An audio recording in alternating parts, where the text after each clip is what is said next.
오늘 새벽 예배에 나오신 우리 성도님들을 예수 그리스도의 이름으로 환영하고 또 축복합니다. 오늘 말씀 가운데 하나님의 풍성하신 은혜가 있기를 축원합니다. 인간이 하나님께서 창조하신 다른 피조물들과 다른 점이 있다면 아마도 웃고 울 수 있는 존재라는 것일 겁니다. 인간들만이 웃을 수 있고 울 수 있는 존재라는 거죠. 물론 이렇게 말씀을 드리면 어떤 분들은 짐승도 웃고 울 줄 안다고 말하시는 분들이 있을 줄 압니다. 지금 제가 말씀드린 것은 일반적인 인간과 동물의 생리적 반응을 말씀드린 것이 아니라 인간만이 가진 삶의 희노애락을 말하고자 하는 겁니다. 동물들이 느끼는 감정들은 인간들이 느끼는 능동적인 감정이 아니라 프로그램화된 수동적인 감정이다라고 말씀드릴 수 있습니다. 예를 들어서 우리가 집에서 키우는 개, 저희 집에서는 개를 키우지 않습니다. 근데 아마 여기 계신 분들 가운데는 집에서 아마 개를 키우시는 분들이 계실 텐데요. 여러분 집에서 키우는 개가 혹시 옆집에서 키우는 개가 새끼를 낳았다 그래서 그 개가 하더냐라는 거죠. 아침부터 혀가 꼬여가지고 그러니까 무슨 말씀인지 아시겠죠? 여러분이 집에 키우는 개가 옆집에 있는 옆집에 또 개가 있어요. 그 개가 아침부터 개 얘기하니까 좀 이상한데 그 옆집에 개가 새끼를 낳았다 그래가지고 우리 집 개가 막 팔짝팔짝 뛰면서 좋아하더냐는 거죠. 그런 점 못 보셨죠? 그런 개가 없습니다. 그런 게 있으면 좀 이상한 겁니다. 그리고 또 여러분 집에서 키우는 그 개가 자신의 인생의 힘듦과 그 고통 때문에 고민을 하거나 걱정하는 것을 본 적이 있으십니까? 우리는 그런 걸 본 적이 없어요. 그래서 이런 것을 뭐라 그러냐면 기계적 감정 혹은 수동적 감정이라고 얘기를 하는 겁니다. 그래서 동물들에게는 인간만이 가지는 삶의 여러 가지 문제들이 나타나지 않는 거예요. 동물들이 가지고 있는 감정이 인간들하고 다르기 때문에 우리가 겪는 여러 가지 그 삶의 문제들이 있지 않습니까? 짐승들한테는 그런 것들이 없다라는 겁니다. 반면에 인간은 다릅니다. 인간이 느끼는 삶의 문제는 다르다는 말입니다. 인간은 삶의 여러 가지 문제에 반응하면서 살아가게 되어 있습니다. 특히 인간에게 닥쳐지는 문제 가운데 이 고통의 문제, 다른 어떤 것보다도 커다라는 문제로 인간들에게는 다가옵니다. 왜냐하면 인간은 현재 상태보다 더 나은 상태를 상상하고 또 기대하고 추구하면서 사는 존재이기 때문에 그렇습니다. 그래서 인간은 고통의 문제를 직면하게 될 때 그 고통으로 인해서 괴로워하게 된다라는 겁니다. 미국의 한 여론조사 전문가가 성인 남녀를 대상으로 여론조사를 하였다고 합니다. 여론조사 내용이 다음과 같습니다. 만약 하나님께 딱 한 가지만 질문을 할 수 있고 반드시 그 질문에 대한 대답을 하시겠다면 당신은 무슨 질문을 하시겠습니까? 라는 여론조사였습니다. 이에 대해서 또 이에 대한 질문 중에 가장 많이 나온 질문의 내용이 뭐였냐면 세상에는 왜 아픔과 고난이 있습니까? 라는 내용이었다고 합니다.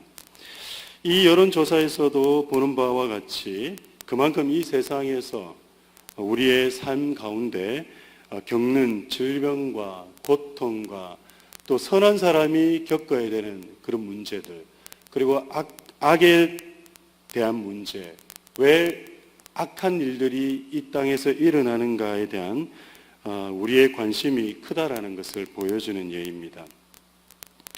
어쩜 욥기를 묵상하고 있는 우리들의 마음속에도 이런 질문이 있을 수가 있습니다. 왜 의로운 욥이 고난을 받는 것인가? 정말 이래도 되는 것인가? 이게 맞는 것인가? 왜 하나님은 욥에게 고난을 허락하시는가? 더 나아가서 이런 생각을 하실 겁니다. 고난이 도대체 어디에서 오는 것인가? 아이러니한 것은 욥기는 방금 전 우리가 나름대로 질문해봤던 왜 하나님은 고난을 허락하시는가? 고난이 도대체 어디에서 오는가라는 이 질문에 이 욥기는 답을 하고 있지 않는다라는 겁니다. 저와 여러분은 욥기를 읽으면서 이 질문의 답을 찾으려고 무수하게 노력했지 않습니까? 근데 사실은 욥기는 이 질문에 답을 하고 있지 않는다라는 겁니다. 다시 말씀을 드린다면 욥기는 결코 우리 인생의 고난이 왜, 어떻게, 어디로부터 오는지를 말하고 있지 않다라는 겁니다. 고난의 시작, 도대체 인간에게 왜 고난이 일어나는지에 대한 문제가 우리에게는 너무나 중요하지만 그러나 욥기는 결코 그 문제에 대한 답을 제시하고 있지 않다라는 것이 우리로 하여금 욥기를 읽는 우리 독자로 하여금 헷갈리게 만든다라는 겁니다. 그렇다면 우리는 왜 욥기를 읽어야 하느냐는 겁니다. 욥기를 읽으면서 우리는 무엇을 깨달아야 하느냐라는 겁니다. 도대체 욥기를 통해서 하나님께서는 우리에게 말씀하시고 싶은 것이 무엇이냐라는 겁니다. 결론적으로 미리 말씀을 드리자면 욥기는 세 가지를 우리에게 말하고자 합니다. 첫 번째는 우리가 믿는 신앙은 세상의 종교와는 다른 것임을 우리로 하여금 드러내야 한다라는 것을 말하고 있다라는 겁니다. 이게 무슨 말이냐? 우리가 믿는 이 기독교, 우리가 믿는 이 신앙, 우리가 믿는 하나님, 이것이 세상 종교와 다른 것이라는 것을 욥기가 우리로 하여금 드러내라고 얘기를 하고 있다라는 거예요. 욥기는 우리 믿는 자들이 어떠한 보상을 기대하고 하나님을 믿는 것이 아니라 우리에게 어떠한 보상이 주어지지 않을지라도 하나님을 섬길 수 있음을 세상 사람들에게 보여 주어야 한다라고 말씀하고 있다라는 겁니다. 우리가 믿을 때, 하나님을 믿을 때, 교회를 다닐 때, 신앙생활 할 때 뭔가 하나님으로부터 받으려는 그런 어떤 기복적 신앙생활이 아니라 그거하고 상관없이 우리는 절대자이신, 우리의 창조주이신, 우리의 주인이신 하나님을 섬길 수 있다라는 것. 세상 사람들은 자신들이 믿는 종교, 자신들이 믿는 신, 그래서 자신들이 원대로 흔들어서 자신들이 받아야 될 것을 받아내고자 하는 그 세상적인 종교와 다르다고, 우리가 믿는 기독교는, 우리가 믿는 하나님은 그런 분이 아니시라고, 우리는 그런 사람들이 아니라고 그것을 보여주어야 한다라고 말하고 있다라는 겁니다. 기독교가 기복적 세상 종교가 아님을 극명하게 드러내고 있는 것이 바로 우리가 읽고 있는 욥기서의 말씀이라는 겁니다. 여러분, 여러분이 가진 바이블 타임 17쪽을 한번 펴보시기 바랍니다. 여러분 바이블 타임 17쪽 한번 펴보시기 바랍니다.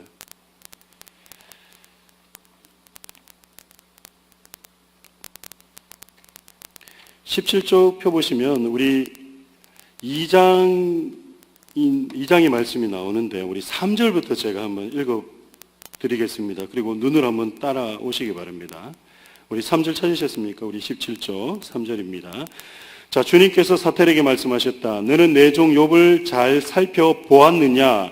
이 세상에 그 사람만큼 흠이 없고 정직한 사람, 그렇게 하나님을 경외하고 악을 멀리하는 사람이 없다. 네가 나를 부추겨서 공연히 그를 해치려고 하였지만 그는 여전히 자기의 온전함을 굳게 지키고 있지 않느냐. 이게 지금 무슨 내용인지 이제 1장 2절 1장을 읽어보셨기 때문에 아실 겁니다. 사탄이 주님께 아뢰었다. 가죽은 가죽으로 대신할 수 있습니다. 사람은 자기 생명을 지키는 일이면 자기가 가진 모든 것을 버립니다. 이 말은 뭐냐면 지금까지 시험을 한 번 했는데 어떤 시험을 했습니까? 환경적인 시험을 한 거예요. 그래서 환경적인 시험에 욥이 넘어갔습니까? 넘어가지 않았습니까? 넘어가지 않았어요. 그리고 다시 왔을 때 하나님이 말씀하시는 거죠. 봤냐고. 그러니까 또 사탄이 뭐라 그럽니까? 환경적인 시험 말고 이제는 뭘로 갑니까? 육신으로 가라는 거예요. 자기 몸을 건드리면 아마 하나님을 어떻게 한다고요? 저주하고 원망하고 버릴 거다라고 얘기를 하는 거예요. 그리고 5절입니다. 이제라도 주님께서 손을 들어서 그의 뼈와 살을 치시면 그는 당장 주님 앞에서 주님을 저주하고 말 것입니다. 주님께서 사탄에게 말씀하셨다. 그렇다면 그를 너에게 맡겨보겠다. 그러나 그의 생명만은 건드리지 말아라. 사탄은 주님 앞에 물러나 곧 욥을 쳐서 발바닥에서부터 정수리까지 악성 종기가 나서 고생하게 하였다. 그래서 욥은 잿더미에 앉아서 옹기 조각을 가지고 자기 몸을 긁고 있었다. 지금 환경으로부터 시험을 받았고, 그리고 두 번째 받은 시험이 뭐냐면 자신의 육체적인, 신체적인 건강에 문제가 치고 들어오기 시작한 겁니다. 이때 욥의 반응이 또 중요한데요. 근데 이때 어떤 일이 있냐면 9절이에요. 그러자 아내가 그에게 말하였다. 근데 우리는 이 부분만 보고 욥의 아내를 욕을 하거든요. 근데 욕하면 안 돼요. 우리는 성경을 자꾸 얄팍하게 읽어서 안 된다고 제가 누누이 말씀을 드리죠. 왜요? 지금 이 아내도 지금 어떤 일이 있었습니까? 불과 얼마 전까지 살아있던 재산은 둘째 치더라도 누굴 싹 다 잃어버립니까? 7명의 아들과 3명의 딸을 한꺼번에 다 잃어버립니다. 어느 엄마가 하루아침에 그 10명의 자녀를 다 잃어버렸는데 맹정신으로 살아갈 사람이 있겠습니까? 그런데 우리는 그것 생각하지 않고 어떻게 하냐면 욥의 이 이야기를 보고 막 그냥 욥의 와이프를 막 우리는 그렇게 욕해요. 하면 안 돼요. 여러분 성경 그렇게 읽으시면 안 돼요. 근데 욥의 와이프의 잘못을 지적하려고 이 다음 구절에 있는 것이 아니라는 걸 이제 보게 되시는 거예요. 자, 9절 봅니다. 그러자 아내가 그에게 말하였다. 이래도 당신은 여전히 신실함을 지킬 겁니까? 차라리 하나님을 저주하고서 죽는 것이 낫겠습니다. 그러나 욥은 그에게 이렇게 대답하였다. 당신까지도 어리석은 여자들처럼 말하는구려.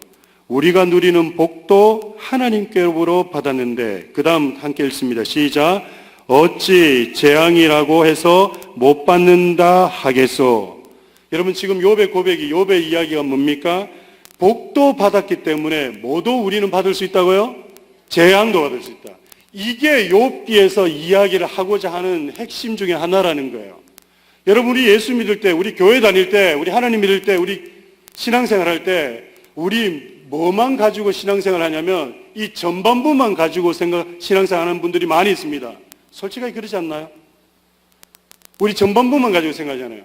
우리 교회 나와서 기도하고 교회 나와서 예배드리고 우리 신앙생활 하는 것 중에 솔직하게 99% 어쩌면 100% 이거 바라지 않나요?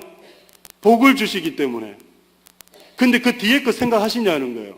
지금 욥의 고백처럼 우리가 누리는 복도 하나님께로 받았는데 어찌 재앙이라고 해서 못 받는다 하겠소?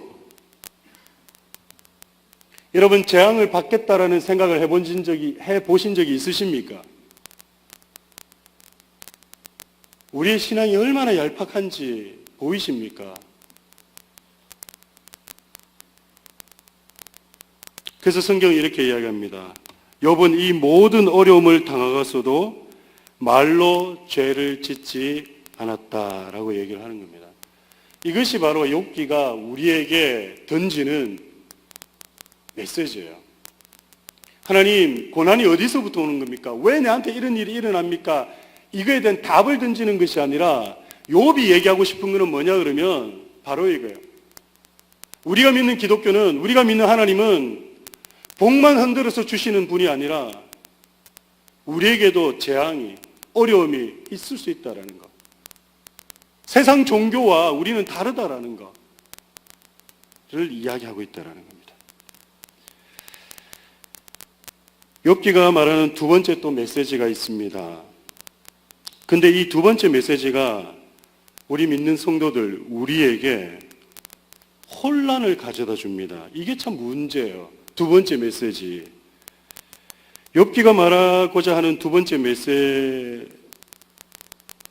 제가 뭐냐면요, 믿는 자들이 당하는 고난, 그러니까 우리가, 신앙생활하는 우리가, 그리고 어쩌면 우리 신앙생활 잘하는, 열심히 하는 그런 분들, 믿는 자들이 당하는 고난의 이유가 없을 수 있다라는 거예요.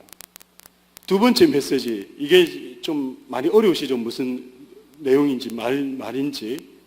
욥기의 두 번째 메시지가 뭐냐면, 성도들이 당하는 고난, 믿는 자들이 당하는 고난에 우리는 의식적으로, 습관적으로 어떤 생각을 하냐면, 우리가 어떤 문제를 딱 당했을 때, 어떤 고난이 딱 닥쳤을 때, 이건 뭐지? 혹시 뭔가 잘못됐나? 내가 뭘 잘못했나? 라고 어떤 이유를 찾는단 말입니다. 그런데 욥기에서는 이 욥기는 이 부분에 대해서 뭐라고 얘기하냐면, 뭐라고 메시지를 던지냐면, 우리가 당하는 고난 가운데, 어려운 가운데 그 고난의 이유가 없을 수 있다라는 걸 얘기를 하고 있다라는 거예요. 때로는 믿는 자들이 이유 없이 고난이나 고통을 당할 수 있다라고 말하는 겁니다. 이것을 다른 면에서 말씀을 드린다면, 우리에게 닥쳐지는 고난이 결코 인과응보식의 고난이 아니다라는 것을 성경이 말하고 있다라는 겁니다. 때로는 의롭게 살지만 무슨 이유에 있는지 몰라도 의로운 자, 신실한 성도들에게 이유 없는 고난이 닥쳐올 수 있다라고 말하는 것입니다. 그래서 힘든 거예요. 우리가 신앙생활 할 때 힘든 이유가 이것 때문에 힘든 겁니다. 그래서 헷갈립니다. 왜냐하면 내가 믿는 신앙이 맞는지 이것 때문에 회의가 오는 거예요.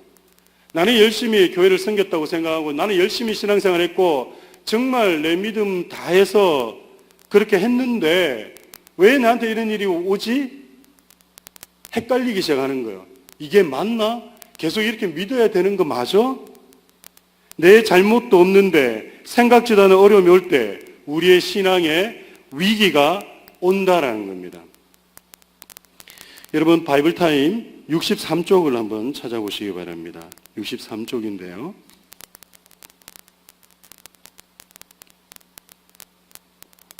바이블타임 63쪽 한번 보시기 바랍니다. 욥기 13장 내용이 있는데 우리 13장 13절 내용 한번 보겠습니다. 제가 읽어드리겠습니다. 눈으로 한번 따라오시기 바랍니다. 욥기 13장 63쪽 13장 13절부터입니다. 한번 제가 읽어드리겠습니다. 이제는 좀 입을 다물고 내가 말할 기회를 좀 주어라. 결과가 어찌 되든지 그것은 내가 책임지겠다. 지금 이제 욥의 친구들이 와서 막 얘기를 하니까 지금 욥이 자기 그 변명을 하는 겁니다. 14절. 나라고 해서 어찌 이를 악물고서라도 내 생명을 스스로 지키려 하지 않겠느냐. 15절입니다. 하나님이 나를 죽이려고 하셔도 나로서는 잃을 것이 없다. 그러나 내 사정만은 그분께 아뢰겠다. 적어도 이렇게 하는 것이 내게는 구원을 얻는 길이 될 것이다. 사악한 자는 그분 앞에 감히 나서지도 못할 것이다. 너희는 이제 내가 하는 말을 귀를 기울여라. 내가 하는 말을 귀담아 들으라. 나를 좀 보아라. 나는 이제 말할 준비가 되어 있다. 내게는, 다 같이 읽습니다. 시작. 내가 죄가 없다는 확신이 있다. 지금 욥이 뭐라 그럽니까? 나는 지금 친구들이 와서 계속 얘기하는 게 뭐예요, 지금? 너 이래 된 거 네가 뭔 잘못이 있기 때문에 그런 거야. 계속 그렇게 얘기하거든요. 인과응보식에 얘기를 한단 말이에요. 근데 친구들도 얘기하지만 사실은 우리는 신앙생활 하다 보면 우리도 은연중에 그런 생각을 우리 속에 가집니다. 근데 오늘 욥이 뭘 얘기하냐면 내게는 내가 죄가 없다는 확신이 있다. 이게 이 고난이, 이 고통이 어떤 문제 때문에 내가 잘못해서 죄를 지어서 이런 일이 일어나는 것이 아니다라고 자기는 믿는다라는 거예요. 그래서 19절에서 계속 얘기하죠. 하나님 나를 고발하시겠습니까? 그러면 나는 조용히 입을 다물고 죽을 각오를 하고 있겠습니다. 내가 하나님께 바라는 것이 두 가지밖에 없습니다. 그것을 들어주시면 내가 주님을 피하지 않겠습니다. 나를 치시는 그 손을 거두어 주시고 제발 내가 이렇게 두려워 떨지 않게 해 주십시오. 하나님께서 먼저 말씀하시면 내가 대답하시겠습니다. 그렇지 않으면 내가 먼저 말씀드리게 해주시고 주님께서 내게 대답해 주십시오 하고 두 개를 묻습니다. 첫 번째 뭡니까? 내가 지은 죄가 무엇입니까? 근데 이 부분에서 하나님이 대답하십니까? 안 하십니까? 안 하세요. 안 하신다고요. 내가 무슨 잘못을 저질렀습니까? 하나님께 물어요. 근데 하나님이 이 답에 대해서 욥기 42장이 끝날 때까지 대답을 안 하세요. 이 부분에 대해서. 그리고 두 번째 질문, 어찌하여 주님이 나를 피하십니까? 어찌하여 주님께서 나를 원수로 여기십니까? 왜 나에게 어려움을, 고난을 던지시고 계십니까? 라는 질문.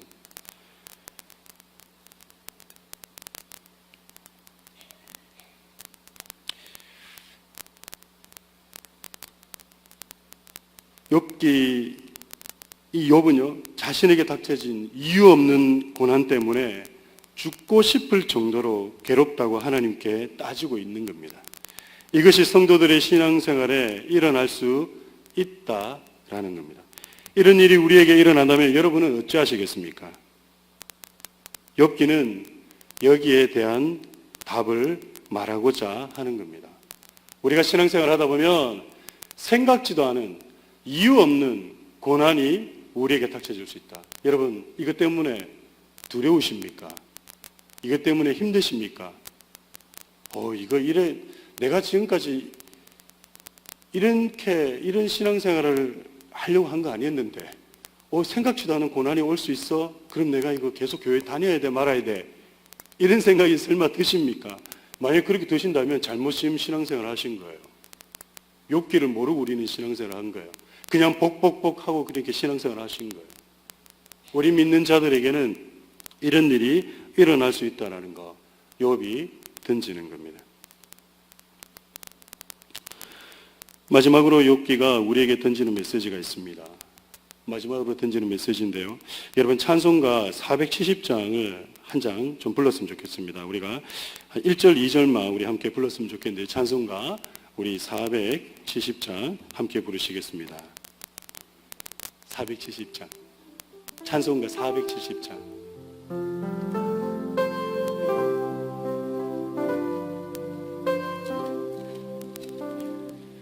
내 평생에 가는 길 순탄하여 늘 잔잔한 것 같은지 그 분바로 무섭고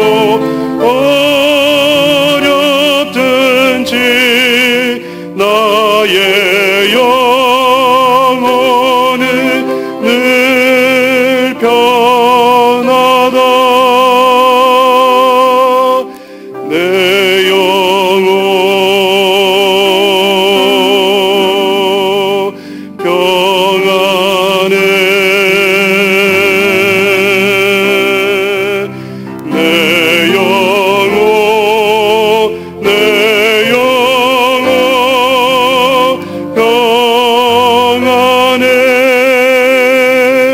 저 막히는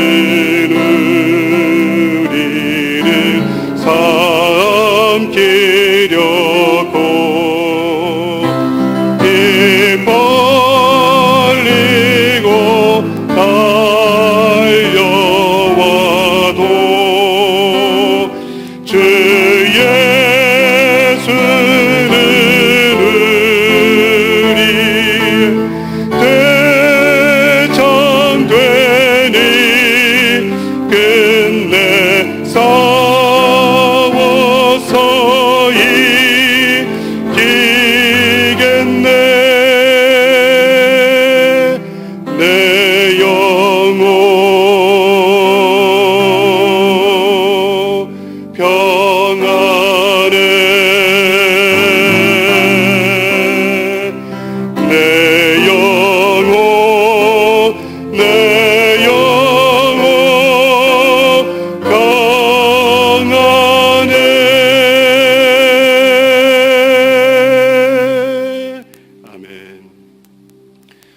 여러분 방금 전에 불렀던 내 평생에 가는 길 찬송가 470장을 작사한 사람이 있습니다.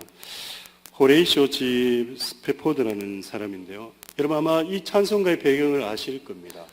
근데 혹시나 모르시는 분이 있을까봐 잠시 설명을 좀 드리고 넘어가겠습니다. 이 스페포드라는 그 찬송가 470장을 작사한 이 스페포드라는 사람은 시카고의 저명한 변호사였습니다. 또한 린드 대학교와 시카고 의과대학의 법리학 교수였고요.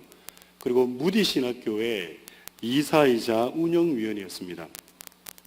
사랑하는 아내가 있었고요. 4명의 딸을 둔 행복한 가정의 가장이었습니다. 그런데 1873년 어떤 일이 있는지 아시죠? 시카고 대화재가 있습니다. 이 시카고 대화재가 있는 그의 이 평화롭고 행복한 가정에 생각지도 않는 일이 이제 불어닥치게 되는 겁니다. 시카고 대화재로 인해서 그의 집은 다 불타버립니다. 그리고 그가 가졌던 부동산, 전 재산이 다 잿더미로 변해버립니다. 이 화재 이후에 스페포드는 병약한 아내를 요양하기 위해서 가족들과 함께 유럽 여행을 계획합니다.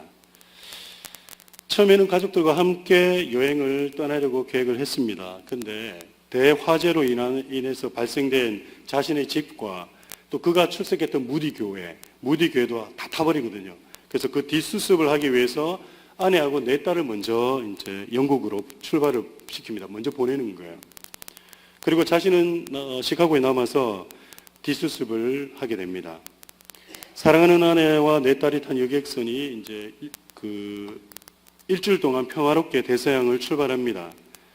뉴욕항을 출발해서 이 여객선이 일주일 동안 그 대서양을 건너가는 거예요. 근데 일주일이 지난 새벽 2시경에 모든 손님들이 잠든 사이에 그 반대쪽에서 오던 영국 성전의 그 성적의 철갑선과 정면 충돌을 하게 돼요. 그래서 이 배가 가라앉아 버리는 거예요. 사고가 나자마자 이 스페포드 부인이 4명의 아이들을 깨우고 가판 위로 올라갑니다.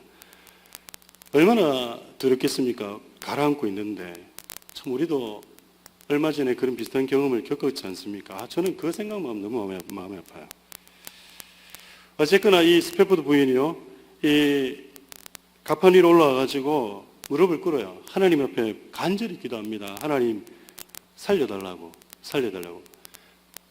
뭐라고 기도하냐면 정 안 되면 이 4명의 아이라도 살려주십시오. 그런데요, 226명이 탄 이 여객선이 사고가 난 지 30분도 채 안 돼가지고 완전히 다 가라앉아 버립니다. 다행인 것은 이 스페포드 부인은 익사하기 직전에 실신한 상태로 구명정에 의해서 구조됩니다. 하지만 그의 4딸이 그대로 수장이 돼버려요. 익사합니다. 뉴욕항을 떠난 9일 후에 스페포드 부인이 영국 웨일스 카디프라는 곳에 도착합니다. 그리고 간간히 남편에게 전보를 보내요. 전보의 내용이 이렇습니다. 너무 간단해요. 뭐라고 보내냐면 혼자 구조됨, saved alone 이렇게 보내는 거예요. 이 소식을 들은 교인들이요, 스페포드를 찾아와서 위로합니다. 근데 이게 위로가 되겠습니까? 근데 놀라운 거는 이 위로를 받은 스페포드가 얘기를 합니다. 내게 어려운 고난이 닥쳐왔으나 주님을 의지하게 되니 기쁩니다. 여러분 보세요. 이게 가능할까요? 만약에 이 일이 저와 여러분에게 일어났다면 과연 우리 이럴 수 있을까요? 제가 이 말씀을 준비하면서 이런 생각을, 만약에 그런 일이 일어나면 안 되지만, 그리고 일어나지 않았으면 좋겠고 일어나지 않을 거라고 확신하고 믿고 있습니다. 그런데 우리 가정에 이런 일이 일어난다면 나는 정말 이럴 수 있을까? 며칠 후에 이 스페포드가 아내를 데리러서 서둘러서 영국으로 가는 배를 탔습니다. 그가 탄 배가 비극의 대서양 사고 지점 지날 때, 자신의 4딸이 수장되어 있는 그 지점을 지날 때 아버지 어떻겠습니까? 그 자리에서 엉엉 웁니다. 밤새도록 울어요. 가슴을 쥐어 뜯으면서 애통해합니다. 비통해합니다.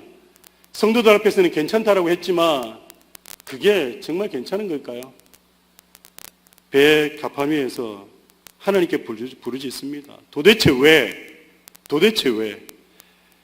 새벽 3시경에 일찍이 체험해보지 못한 평안함이 그를 감싸기 시작합니다. 그에게 평강이 찾아오기 시작합니다. 그리고 종이를 꺼내서 그 평안한 마음을 기록했습니다. 그것이 찬송가 470장입니다.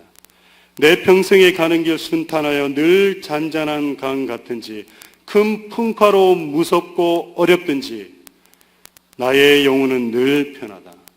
내 영혼 평안해. 내 영혼 평안해.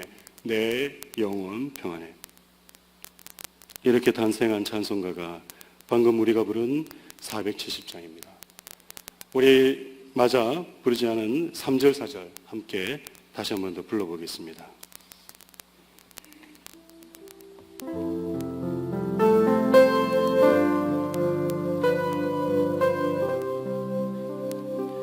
내 지은 죄 주홍 귀 같더라도 주 예수께 다 아뢰며 그 십자가 비로소 다시 세상 있는 보다 더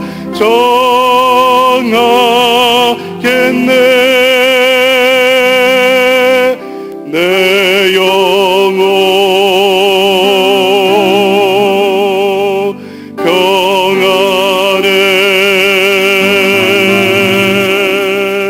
내 영혼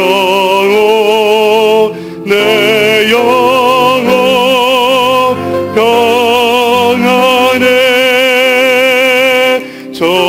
저공 중에 구름이 일어나며 그 나팔이 울려날 때 주 오셔서 세상을 심판해도 나의 영혼은 걷겠네. 내 영혼 평안해. 내 영혼 평안해.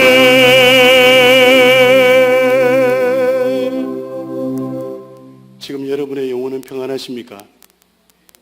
여러분의 영혼은 안녕하십니까? 스피포드가 그 고난 중에서 체험한 평안은 세상이 줄 수 있는 것이 아닙니다. 세상은 설명할 수 없습니다. 왜냐하면 그 평안이 하나님으로부터 온 것이기 때문입니다. 우리가 고난을 당하나 담대하게 되는 것도 세상이 설명할 수 없습니다. 하나님이 주시는 담대함이 있기 때문에 그런 것입니다. 그래서 욥기가 전하는 마지막 메시지는 바로 고난받을 때 어떻게 견딜 수 있느냐를 말하는 것입니다. 그것이 바로 오늘 우리가 읽었던 본문입니다. 바이블타임 71쪽에 나와 있는 내용인데요. 여러분 한번 보시기 바랍니다. 욥기 16장 5절 6절을 한번 보시기 바랍니다. 바이블타임 71쪽이 있습니다.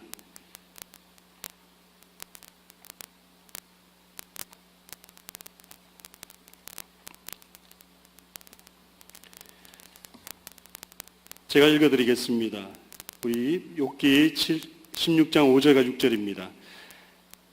내가 입을 열어 여러 가지 말로 너희를 격려하며 입에 발린 말로 너희를 위로하였을 것이다.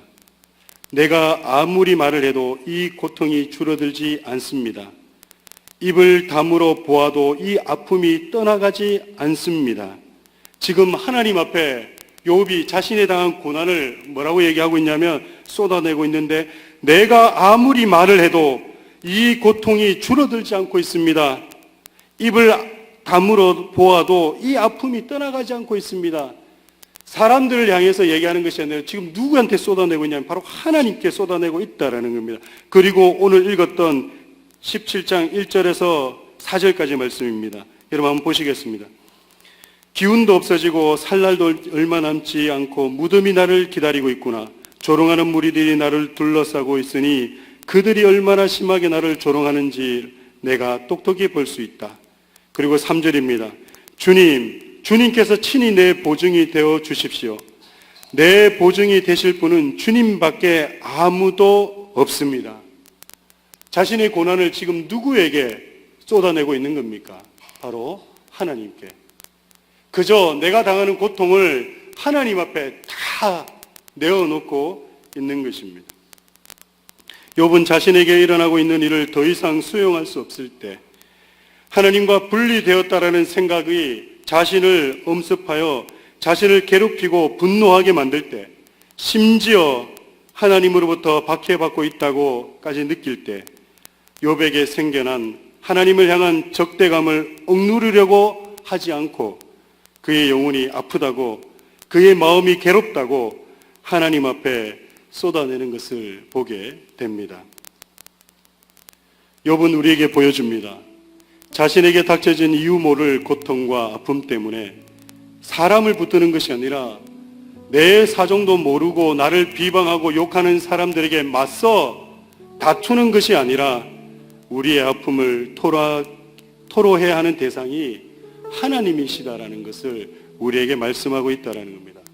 그래서 욥은 자신의 친구들이 정의의 잣대로 대고 인과응보식의 신앙 기준을 들이대어서 자신을 괴롭게 해도 결국은 하나님께 자신의 아픔과 심정을 토로하는 것입니다.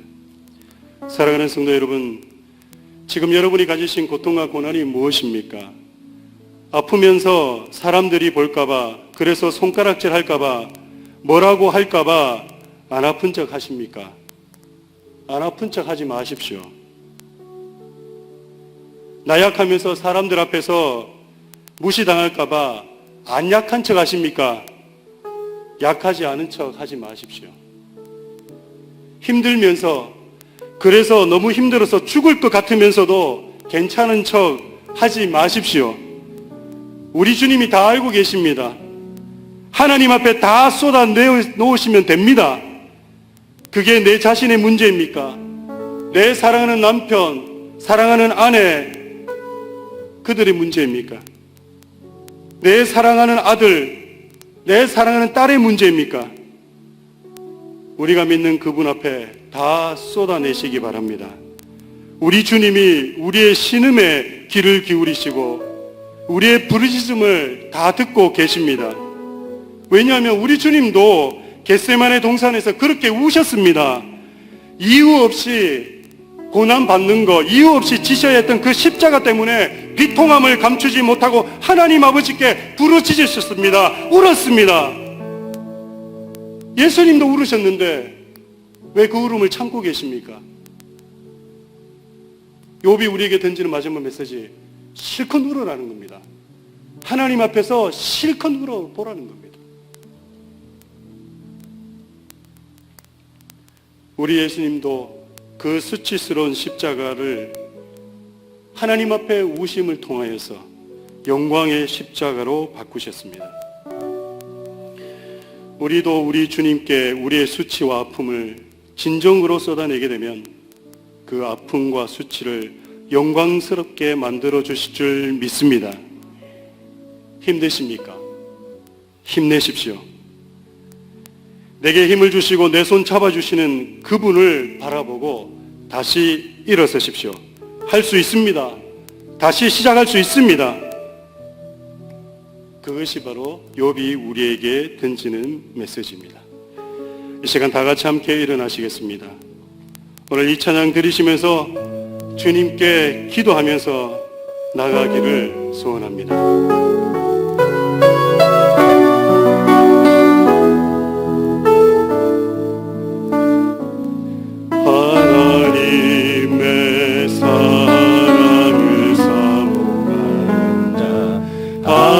하나님의 평안 바라보는 자, 너의 모든 것 창조하신 우리 주님이 너를 얼마나 사랑하시는지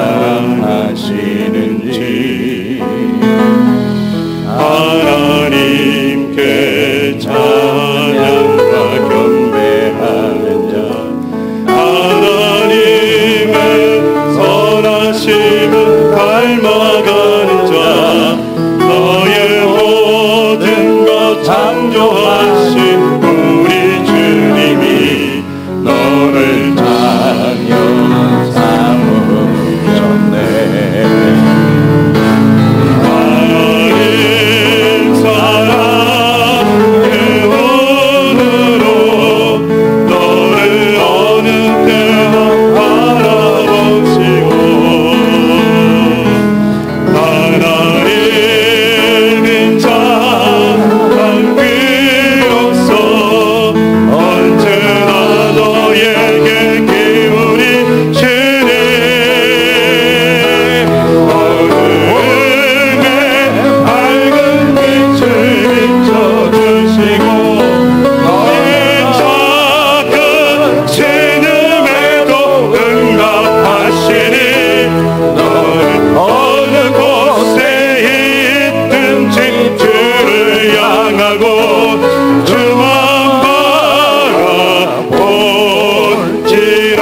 하나님의 사랑을 삼으는 자, 하나님의 사랑을 하나님의 평안을 바라보는 자, 하나님의 평안을 너의 모든 것 창조하신 너의 모든 것 창조하신 우리 주님 너를 얼마나 사랑하는지 하나님께 찬양과 경배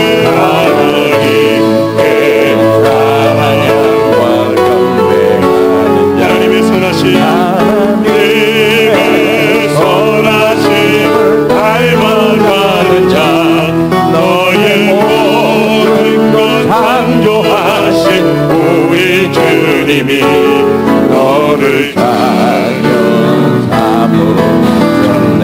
하나님 사랑의 눈으로 하나님 사랑의 눈으로 너를 어느 때나 바라보시고 하나님 인자한 귀로서 하나님 인자한 귀로서 언제나 너에게 기울이시니 어둠의 밝은 빛을 비춰주시고 너의 작은 신음에도 응답하시니 너를 어느 곳에 있든지 주를 향하고 주만 바라보지. 하나님 사랑의 눈으로 하나님 사랑의 눈으로 너를 어느 때나 바라보시고 하나님 인자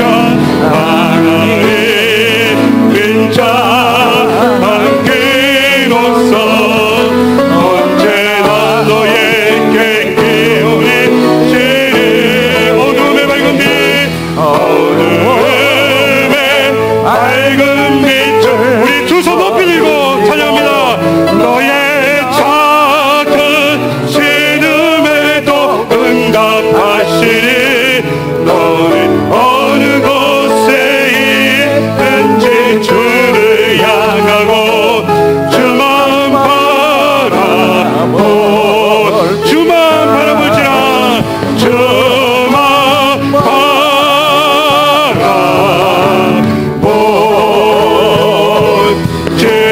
바라볼지라. 우리 시간 다같이 두 손 높이 들고 함께 기도하며 나가겠습니다. 오늘 말씀 붙들며 기도하며 나갑니다.